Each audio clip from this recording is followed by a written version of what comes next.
Welcome दोस्तों। आज हम जानेंगे ट्रेडिंग जर्नल कैसे बनाते हैं और ये इतना इंपॉर्टेंट क्यों है। आप में से बहुत लोग ट्रेडिंग करते होंगे, लेकिन क्या आप अपने हर ट्रेड का रिकॉर्ड रखते हैं?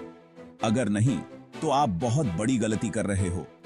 देखो दोस्तों, ट्रेडिंग एक ऐसा गेम है जहां डिसिप्लिन और स्ट्रैटेजी बहुत मैटर करती है, और ट्रेडिंग जर्नल आपको यही डिसिप्लिन और स्ट्रैटेजी बनाने में हेल्प करता है। ये आपके ट्रेडिंग करियर का ब्लूप्रिंट है जो आपको आपकी गलतियों से सीखने और फ्यूचर में बेहतर ट्रेड लेने में हेल्प करता है। इस वीडियो में हम ट्रेडिंग जर्नल बनाने के डिफरेंट तरीकों, उसमें क्या-क्या इंफॉर्मेशन डालनी चाहिए और उसका एनालिसिस कैसे करें, इस बारे में डिटेल में बात करेंगे। तो चलिए शुरू करते हैं और अपने ट्रेडिंग गेम को नेक्स्ट लेवल पर ले जाते हैं। तो दोस्तों, सबसे पहले बात करते हैं ट्रेडिंग जर्नल के फॉर्मेट की। देखो, यहां कोई एक तरीका सही नहीं है। आप अपनी सुविधा और जरूरत के हिसाब से कोई भी फॉर्मेट चुन सकते हैं। कुछ लोग ट्रेडिशनल तरीके से डायरी या नोटबुक में ट्रेडिंग जर्नल बनाना पसंद करते हैं। यह तरीका सिंपल है और आपको अपने हाथों से लिखने का एहसास देता है, जो आपके दिमाग में चीजों को बेहतर तरीके से बिठाने में हेल्प करता है। लेकिन अगर आप मेरी तरह टेक्नोलॉजी पसंद करते हैं, तो आप स्प्रेडशीट यूज कर सकते हैं। गूगल शीट्स या माइक्रोसॉफ्ट एक्सेल जैसे सॉफ्टवेयर आपको अपने ट्रेडिंग डेटा को व्यवस्थित तरीके से रिकॉर्ड करने, चार्ट्स बनाने और आसानी से एनालिसिस करने की सुविधा देते हैं। और हाँ, आजकल मार्केट में बहुत सारे ट्रेडिंग जर्नल सॉफ्टवेयर भी अवेलेबल हैं। ये सॉफ्टवेयर आपको बहुत सारे एडवांस्ड फीचर्स देते हैं, जैसे कि automatic trade logging, technical indicators, performance reports और भी बहुत कुछ।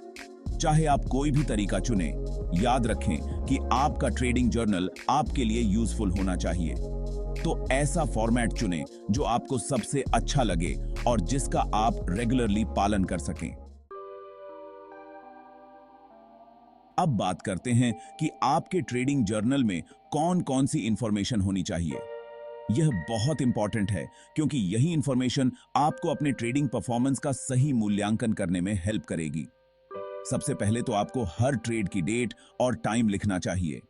इससे आपको यह समझने में हेल्प मिलेगी कि आप किस टाइम सबसे अच्छा परफॉर्म करते हैं और किस टाइम आपको ट्रेडिंग से बचना चाहिए। इसके बाद उस इंस्ट्रूमेंट का नाम लिखें जिसमें आपने ट्रेड लिया था, चाहे वह स्टॉक हो, फॉरेक्स हो, कमोडिटी हो या कुछ और। साथ ही यह भी लिखें कि आपने किस डायरेक्शन में ट्रेड लिया था, बाय या सेल। एंट्री प्राइस और एग्जिट प्राइस भी बहुत इंपॉर्टेंट हैं। यह आपको बताएगा कि आपने किस प्राइस पर ट्रेड में एंटर किया था और किस प्राइस पर बाहर निकले थे। क्वांटिटी यानी कितने शेयर्स या लॉट्स आपने खरीदे या बेचे, यह भी इंपॉर्टेंट है। इससे आपको पता चलेगा कि आप कितना रिस्क ले रहे हैं। अब आते हैं सबसे इंपॉर्टेंट इंफॉर्मेशन पर, प्रॉफिट या लॉस। हर ट्रेड के बाद आपको यह जरूर लिखना चाहिए कि आपको कितना प्रॉफिट हुआ या कितनी हानि हुई। इससे आपको अपने ट्रेडिंग परफॉर्मेंस का सही आंकलन करने में हेल्प मिलेगी। फीस और कमीशन को भी नजरअंदाज न करें। ब्रोकरेज, स्टैंप ड्यूटी और अदर चार्जेस आपके प्रॉफिट को कम कर सकते हैं, इसलिए इनका भी हिसाब रखना जरूरी है। यह सब इंफॉर्मेशन तो आपको हर ट्रेडिंग जर्नल में मिलेगी, लेकिन एक चीज जो आपको औरों से अलग बनाएगी वह है आपकी इमोशनल स्टेट का रिकॉर्ड। हर ट्रेड के बाद यह लिखें कि आप कैसा फील कर रहे थे, एक्साइटेड, डरे हुए, लालची या कॉन्फिडेंट। यह समझने में आपकी हेल्प करेगा कि आपकी भावनाएं आपके ट्रेडिंग डिसीजंस को कैसे प्रभावित करती हैं। अंत में उस ट्रेडिंग स्ट्रेटजी का नाम लिखें जिसका यूज आपने उस ट्रेड में किया था। यह आपको यह समझने में हेल्प करेगा कि कौन सी स्ट्रेटजी आपके लिए सबसे अच्छा काम करती है और किसमें सुधार की गुंजाइश है। दोस्तों, ट्रेडिंग जर्नल बनाने का असली फायदा तब मिलता है जब आप उसका एनालिसिस करते हैं। यह वैसा ही है जैसे आप जिम में घंटों पसीना बहाते हैं, लेकिन अगर आप अपनी डाइट पर ध्यान नहीं देंगे तो आपको मनचाहा रिजल्ट नहीं मिलेगा। अपने ट्रेडिंग जर्नल का एनालिसिस करने के लिए आपको एक सिस्टमैटिक अप्रोच अपनानी होगी। सबसे पहले अपने ट्रेडिंग परफॉर्मेंस पर ध्यान दें। देखें कि आपको कितने परसेंट ट्रेड में प्रॉफिट हुआ और कितने परसेंट में लॉस। अपने रिस्क रिवॉर्ड रेशियो की गणना करें। यह आपको बताएगा कि आप रिस्क लेने के मुकाबले कितना रिटर्न कमा रहे हैं। इसके बाद अपने ट्रेडिंग पैटर्न्स का एनालिसिस करें। देखें कि आप किस टाइम सबसे अच्छा परफॉर्म करते हैं, किस इंस्ट्रूमेंट में आपका प्रदर्शन सबसे अच्छा रहता है और कौन सी ट्रेडिंग स्ट्रेटजी आपके लिए सबसे ज्यादा फायदेमंद साबित होती है। यह आपको अपनी ताकत और कमजोरियों को समझने में हेल्प करेगा। अपनी इमोशनल स्टेट के रिकॉर्ड का भी एनालिसिस करें। देखें कि आपकी भावनाएं आपके ट्रेडिंग डिसीजंस को कैसे प्रभावित करती हैं। क्या आप लालच में आकर जल्दी ट्रेड ले लेते हैं? क्या आप डर के कारण टाइम से पहले ही ट्रेड से बाहर निकल जाते हैं? अपनी भावनाओं को समझकर आप बेहतर ट्रेडिंग डिसीजंस ले पाएंगे। समय के साथ आपकी प्रोग्रेस का भी एनालिसिस करें। देखें कि क्या आप अपने पिछले परफॉर्मेंस से बेहतर कर रहे हैं, क्या आप कम गलतियां कर रहे हैं, क्या आपका रिस्क मैनेजमेंट बेहतर हुआ है। निरंतर एनालिसिस आपको एक बेहतर ट्रेडर बनने में हेल्प करेगा। चैप्टर 4। दोस्तों, ट्रेडिंग जर्नल का एक और इंपॉर्टेंट पहलू है अपने ट्रेडिंग प्लान की समीक्षा करना। यह आपको अपनी स्ट्रैटेजी को बेहतर बनाने और फ्यूचर में होने वाली गलतियों से बचने में हेल्प करता है। रेगुलरली अपने ट्रेडिंग जर्नल की समीक्षा करें और देखें कि आपका ट्रेडिंग प्लान कितना इफेक्टिव रहा है। क्या आप अपने ट्रेडिंग गोल्स को अचीव कर पा रहे हैं? क्या आपकी स्ट्रैटेजी आपको मार्केट में बढ़त दिला रही है? क्या आपको अपनी स्ट्रैटेजी में कोई बदलाव करने की जरूरत है? अपने ट्रेडिंग जर्नल के एनालिसिस के आधार पर आपको अपनी स्ट्रैटेजी में कुछ बदलाव करने की जरूरत हो सकती है।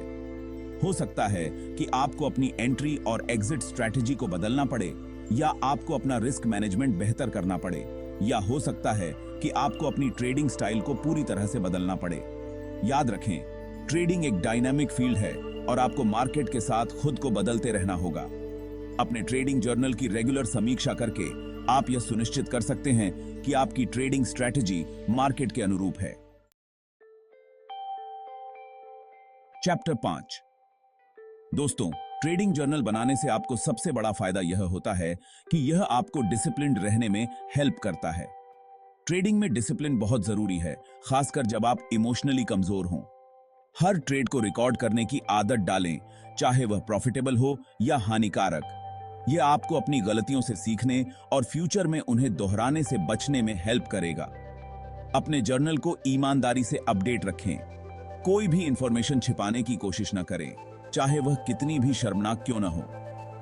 याद रखें, आपका ट्रेडिंग जर्नल आपका अपना निजी कोच है जो आपको आपकी ताकत और कमजोरियों को समझने में हेल्प करता है। ट्रेडिंग जर्नल को एक बोझ की तरह न समझें, बल्कि इसे अपने ट्रेडिंग करियर में इन्वेस्टमेंट के रूप में देखें। यह आपको लंबे समय में एक बेहतर और अधिक प्रॉफिटेबल ट्रेडर बनने में हेल्प करेगा। चैप्टर 6 है। दोस्तों, अगर आप मैन्युअली ट्रेडिंग जर्नल बनाने में कंफर्टेबल नहीं हैं, तो आपके लिए बहुत सारे सॉफ्टवेयर और एप्स अवेलेबल हैं। ये टूल्स आपके लिए ट्रेडिंग जर्नलिंग को और भी आसान और एफिशिएंट बना सकते हैं। एजवॉन्क, ट्रेडर सिंक और ट्रेडिंग व्यू के नोट्स सेक्शन जैसे प्लेटफॉर्म्स आपको आपके सभी ट्रेड्स को एक ही जगह पर ट्रैक करने, एनालिसिस करने और रिव्यू करने की सुविधा देते हैं। इनमें से कई tools automatic trade logging, advanced charting tools और कस्टमाइजेबल रिपोर्ट्स जैसे फीचर्स के साथ आते हैं। यह आपके ट्रेडिंग जर्नल को नेक्स्ट लेवल पर ले जाने में आपकी हेल्प कर सकते हैं। कोई भी सॉफ्टवेयर या ऐप चुनने से पहले अपनी जरूरतों और बजट पर विचार करें। कई टूल्स फ्री ट्रायल भी देते हैं, जिससे आप उन्हें खरीदने से पहले ट्राई कर सकते हैं। याद रखें, सही ट्रेडिंग जर्नल सॉफ्टवेयर आपके ट्रेडिंग परफॉर्मेंस को बेहतर बनाने में आपकी हेल्प कर सकता है और आपको एक अधिक डिसिप्लिन्ड और प्रॉफिटेबल ट्रेडर बना सकता है।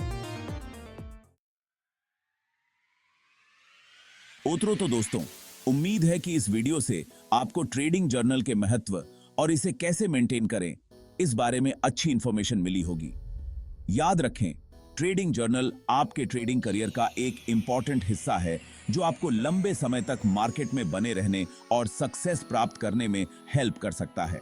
अपने ट्रेडिंग जर्नल को रेगुलरली अपडेट रखें, ईमानदारी से इसका एनालिसिस करें और अपनी गलतियों से सीखें। जितना ज्यादा आप अपने ट्रेडिंग जर्नल का यूज करेंगे, उतना ही आप एक बेहतर और अधिक प्रॉफिटेबल ट्रेडर बनेंगे।